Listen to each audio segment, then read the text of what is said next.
Hello बच्चों, let's see this question and here this question say read the extract and answer the question given below। आपको यहाँ पे एक extract दिया हुआ है, एक पैसेज दिया हुआ है, आपको उसको पढ़ना है और इसके बेस पे जो आपको यहाँ पे 3 क्वेश्चन दिए हुए हैं, ये 3 क्वेश्चन, आपको इन तीनों क्वेश्चन के आंसर लिखने हैं। तो पहले हम इस एक्सट्रैक्ट को पढ़ते हैं। In case of India we have unemployment in rural and urban area.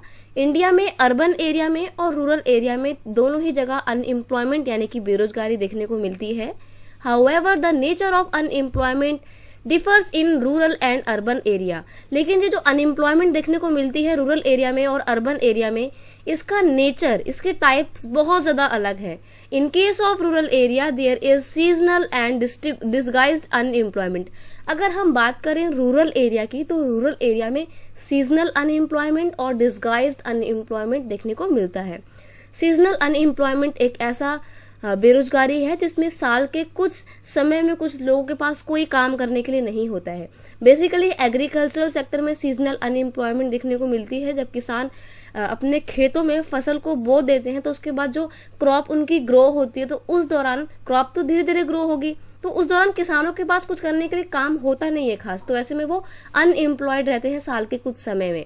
और अगर हम बात करें डिस्गाइज अनएम्प्लॉयमेंट की, तो उसका मतलब होता है छिपी हुई बेरोजगारी, जिसमें बहुत सारे लोगों को लगता तो है कि वो अपने खेत में काम कर रहे हैं, तो उनको एक तरीके की वो जॉब है उनकी और किसी न किसी काम में लगे हुए हैं, बट असल में अगर उन लोगों को वहां से हटा दिया जाए तो भी प्रोडक्शन में कोई फर्क नहीं पड़ेगा, तो यानी कि वो एक्स्ट्रा काम करने वाले लोग हैं, तो इनको भी बोला जाता है डिस्गाइज्ड अनएम्प्लॉयमेंट यानी कि छिपी हुई बेरोजगारी। अर्बन एरिया की बात करें तो यहाँ पर एजुकेटेड अनएम्प्लॉयमेंट यानी कि पढ़े लिखे लोगों का बेरोजगारी देखने को मिलता है, जिनको जॉब नहीं मिल पाती है।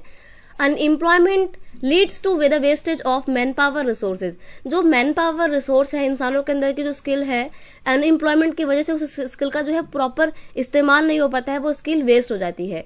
People who are an asset of the economy turn into a liability. अब जब लोगों के पास कोई काम नहीं है तो वो लोग, जो पॉपुलेशन एसेट हो सकती थी, संपत्ति हो सकती थी एक देश की इकोनॉमी के लिए, वो क्या बन जाती है, वो लायबिलिटी बन जाती है, बोझा बन जाती है। There is a feeling of hopelessness and despair. और हर जगह क्या होती है, निराशा की भावना होती है। जो यूथ होते हैं उनके अंदर बहुत ही निराशा होती है कि उनके पास कोई जॉब नहीं है, वो अपने आप को सोसाइटी से बिल्कुल अलग थलग फील करते हैं।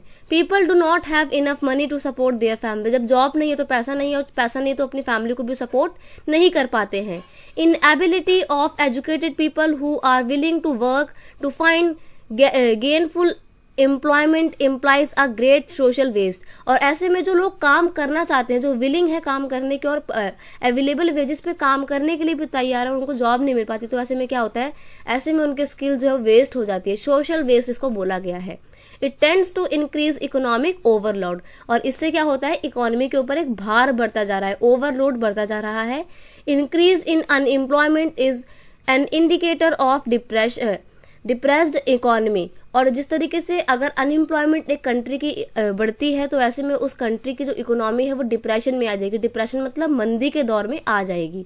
It also waste the resources which could have been gainful employed.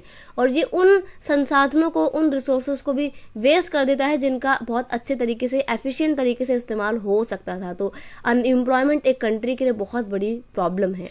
अब हम देखते हैं क्वेश्चन क्या क्या दिए हुए हैं। पहला क्वेश्चन है, how does unemployment problem differ in rural area. किस तरीके से रूरल एरिया में पाए जाने वाली अनएम्प्लॉयमेंट की प्रॉब्लम अर्बन एरिया से अलग है, ये आपसे इस क्वेश्चन में पूछा है। तो यहाँ पे आपका आंसर आंसर फर्स्ट का, the problem of unemployment is differ in rural and urban area. जो अनएम्प्लॉयमेंट की प्रॉब्लम है वो रूरल एरिया में और अर्बन एरिया में बहुत अलग है।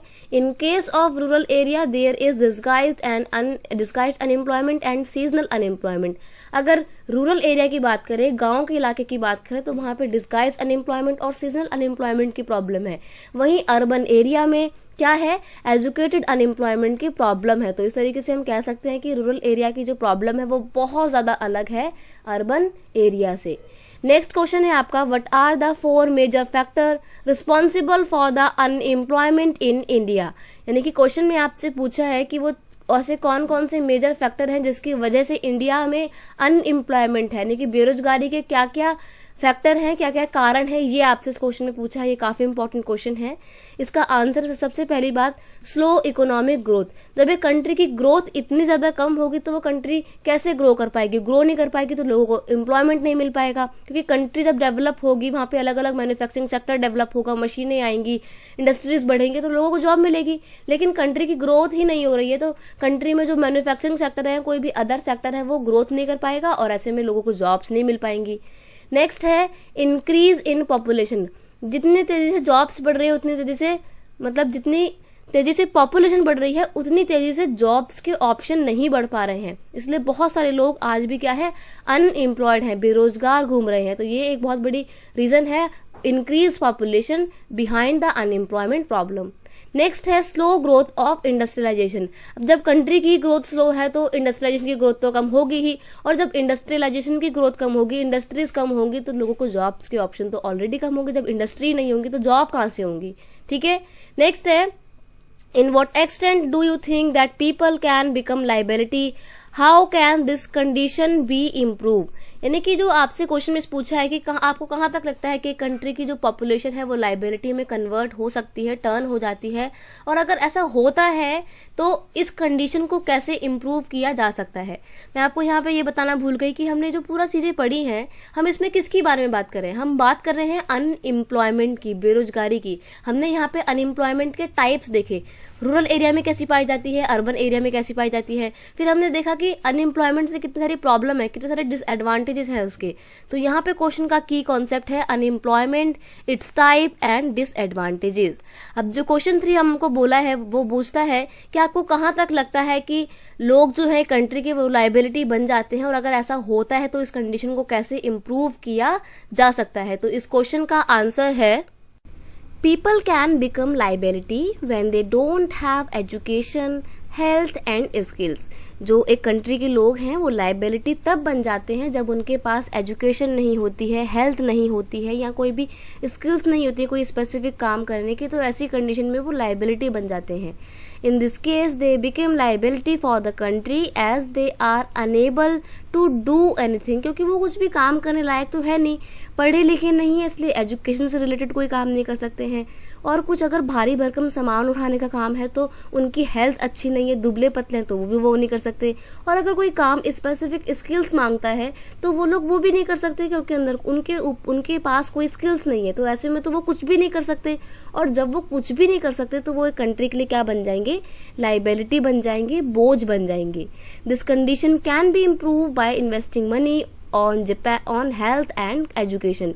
लेकिन ये जो लाइबिलिटी बन चुकी है पॉपुलेशन, इस पूरी कंडीशन को, इस बिगड़ी हुई कंडीशन को इम्प्रूव करने के लिए और कंट्री की पॉपुलेशन को लाइबिलिटी से एसेट में कन्वर्ट करने के लिए क्या किया जा सकता है?